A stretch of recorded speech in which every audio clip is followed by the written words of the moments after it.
you serious? Are you serious? There's some serious things happening in the Middle East. We got to tell you about it. There's been an explosion in a crowd during a protest in Lahore, Pakistan. Outside of a group that were assembling there, dozens are feared dead and injured. This is a terrible thing. And they know at least 7 were killed. I think that number's going higher. 7 dead, 40 injured. I think that number went quite a bit higher after this bomb hit the crowd in Lahore, Pakistan. Now, we have Iranians officials. They're saying they're worried that President Donald Trump will leak secret agreements that were signed between Iran and the IAEA. Well, why would you be worried about it?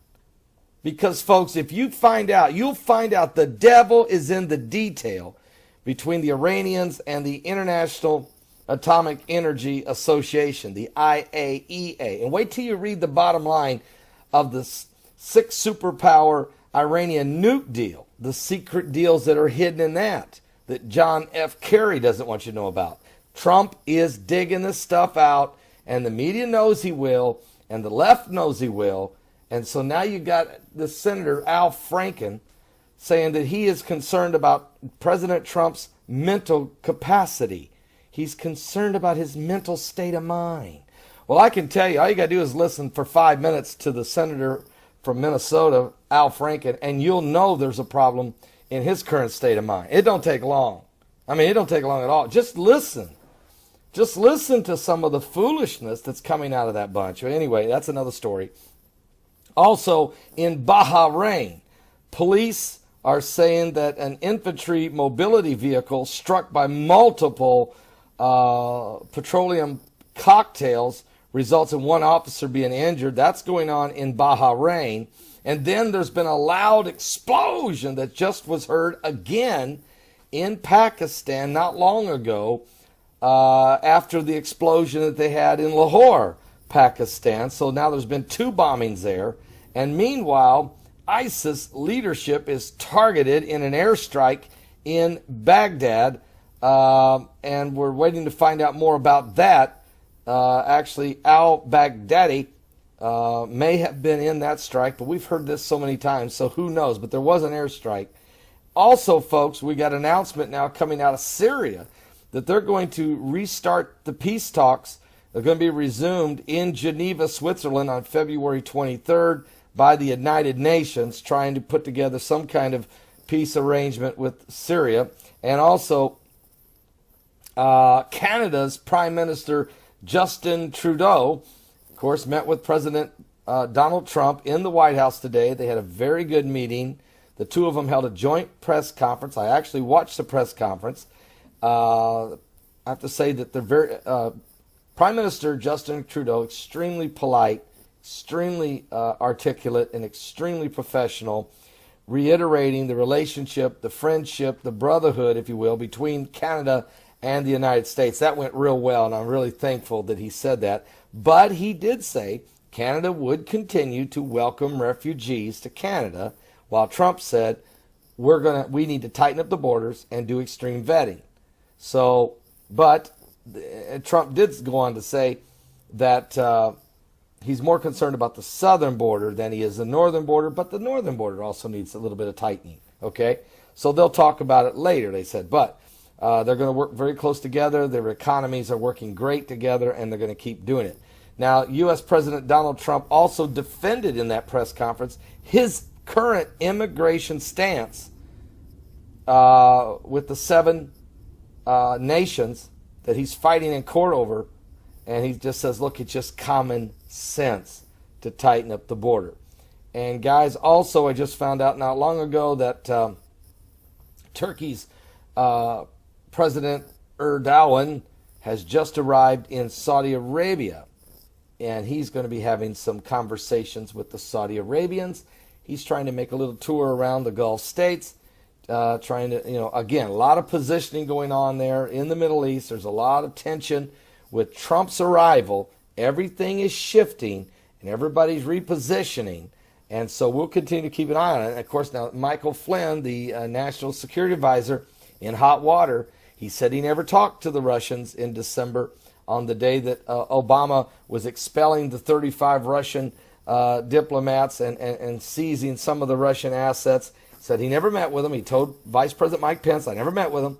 Now proof come out, he did meet with him, and now he's confirming, yes, I did, and he's apologizing for lying to Vice President Mike Pence. So now there's a groundswell trying to figure out if he should be fired, and we'll have to wait and see how the President of the United States handles that situation. I don't know. Anyway, that's just an update. That's kind of the Middle East situation in a nutshell, and we'll continue to keep a close eye on all of this as we're living in the last days. Give your life to Jesus Christ, folks. Seriously, he's coming soon, and you want to be saved. We had a great live broadcast today, 24 salvations in the Salvation Station. We want to win as many people to Jesus Christ as we can. We know that time is running out. Are you saved? Give your life to Jesus Christ. He's coming soon. 2 giant asteroids are coming our way right now, speeding through space at 43,000 miles an hour, and one of them is about 2.5 miles wide. It's believed to be the asteroid responsible for the first ever recorded meteorite crash that almost killed a woman 60 years ago. So to talk more about this, I'm being joined now by legal and media analyst Lionel. Lionel, my friend, for this segment, though, I'm going to call you my meteor analyst. So, all right. And the topics get meatier and meatier. Well, let's keep our space talk from last week going. Yeah, yes. We seldom hear about these giant space rocks. How come, and how dangerous might they actually be to us? Well, let's first of all look at the big picture here, the theme of this. From an eschatology point of view, the end of times. Think about this. This, theoretically, the asteroid, meteors, this huge collision, is what gave humankind its chance, our chance. So I find that fascinating. Number 2, I don't believe anything the government says about anything. Now, number 3, look at what's interesting about this. Let's assume that all of a sudden, and we talked about this last week, if all of a sudden people started looking elsewhere, where governments had to cooperate with other governments, where one government had to lend a hand, where all of a sudden these weird jurisdictional differences between us, this sense of nationalism, all gave way to this collective, we're all in this together, where kumbaya meets we are the world. This is a fascinating topic, because what it does is it reminds us just how vulnerable we are, how we're just this little blue dot in the middle of nothing. That's true. That is a good point. And you know, as we discussed last week, I think a lot of people aren't aware that there are these joint coalitions that include countries like Chile and France and even some other NATO partners. But, you know, the U.S.